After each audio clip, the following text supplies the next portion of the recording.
Welcome back to the channel. My name is Steven. I'm a pharmacist and I own 52 units of real estate. And today I want to talk about why getting to $100,000 net worth was probably the hardest milestone compared to going to a million and then going to, 6 million where I'm at today. And I just been reflecting on it and I was like, you know what? The first $100,000 net worth was definitely the hardest. I started off graduating pharmacy school in 2013 with $250,000 of student debt. So I was actually negative $250,000 of student debt. So to me, actually going from negative $250,000 of student debt just to a zero net worth was probably the hardest part. That's the part where you have to work a lot, right? You have to have W-2. And then from your W-2, you have to, spend less than you make, right? Once you spend less than you make, you have margin, and once you have margin, you can pay down your student loans faster. You can save money. You can invest in a 401k, for example. You can save up for a down payment.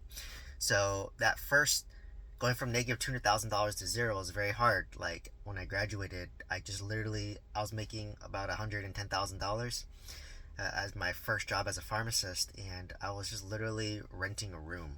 I was literally just like renting a room for like $500 and living like a poor college student. Didn't eat out, or I ate out pretty cheap. I would not go out to fancy places, didn't buy much clothes, shoes, cars, whatnot, and then lived pretty humbly. The only thing I paid for was like a gym membership, and I like to eat out, so I spent most of my money eating out. But in terms of material goods, I didn't really buy any of those luxury goods, right? Like I didn't buy like Gucci shirts and LV shirts, all those high end stuff. I didn't really do any of that, and I didn't lifestyle inflate either. I still thought I was like a poor college student, to be honest.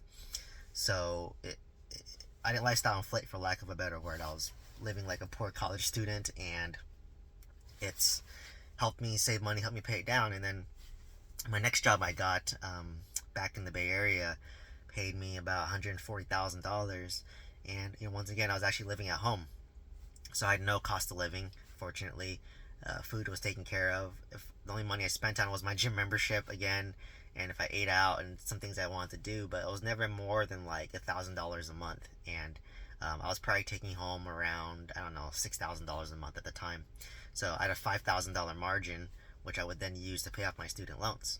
So I did that for, I'd say 4 years, until finally I paid off my student debt of $250K. But in that same window, I was actually max funding my 401k. So I think for simplicity, it was under $20,000 at the time, but let's just say it was $20,000 a year times, I think I only did it for 3 years, times three.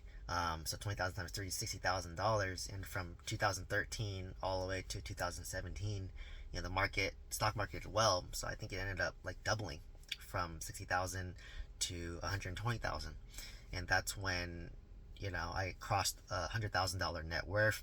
And it was a grind. Like literally, I lived like a poor college student for another 4 years, despite making $170,000. A lot of people cannot do that, and I was very fortunate, and I acknowledge that I was able to live at home for free. Very common in Asian American households or in immigrant households is to live at home for free because that's your largest expense. But even if I did have to pay rent, I would have just rented a room once again. And you can rent a room for like $800, right? Even in like the Bay Area.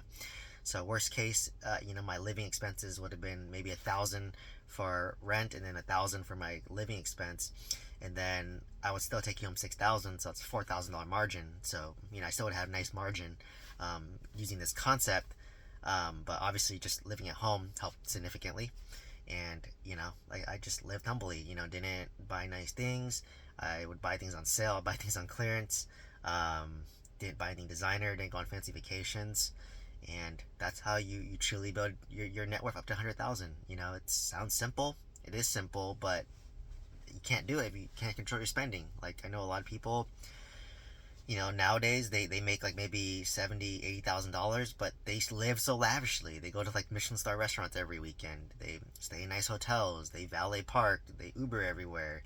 They pay for parking. They buy nice things, and they're in credit card debt, right? So that's the margin. And something that I learned recently, which reflecting back, it really makes sense, is like if you want to impress poor people, you outspend them. If you want to impress wealthy people, you have to outwork them.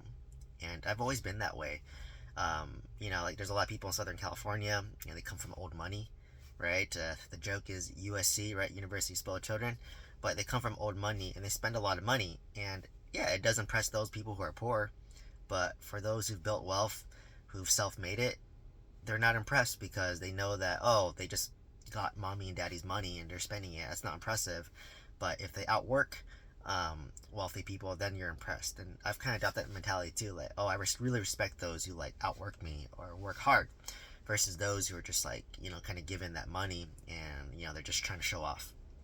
So, it's not glamorous to build a high net worth, right? So getting to that first 100,000, I kind of did it simultaneously. I was like paying off my student loans and then max funding my 401k, and then I had like a little emergency reserve of like maybe $10,000.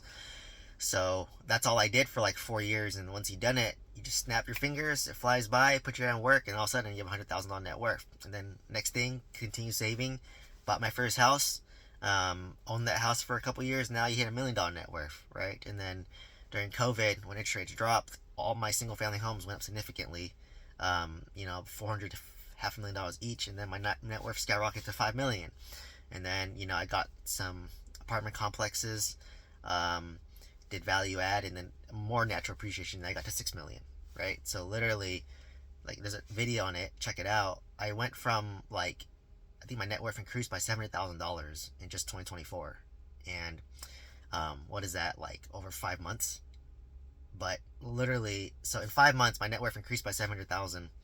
But literally, it took me 4 years just to go from like negative 250K to $100,000 net worth, right? So like, this is what I mean by it compounds and it gets easier.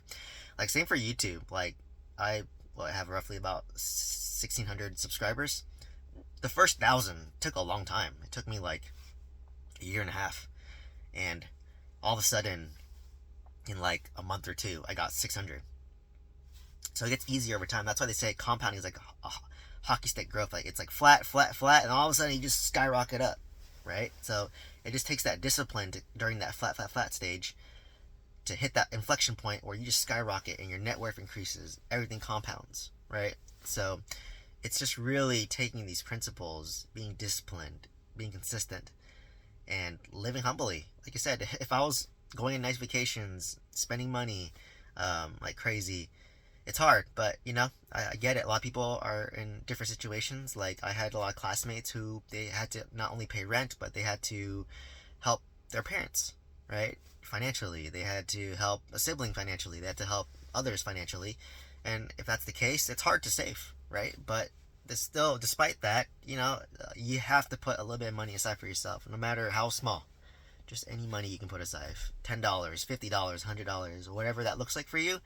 Put it aside for yourself, because you have to pay yourself first. If you don't pay yourself first, you'll pay yourself last. And when you pay yourself last, sometimes there's no money left, right? So that's kind of the key concept. And you have to go through that weird 4-season grind where it's not glamorous. I wish I documented it back then. Probably be big on YouTube if I did. But it wasn't glamorous. I lived humbly, made money, worked, saved, and eventually it just started to skyrocket.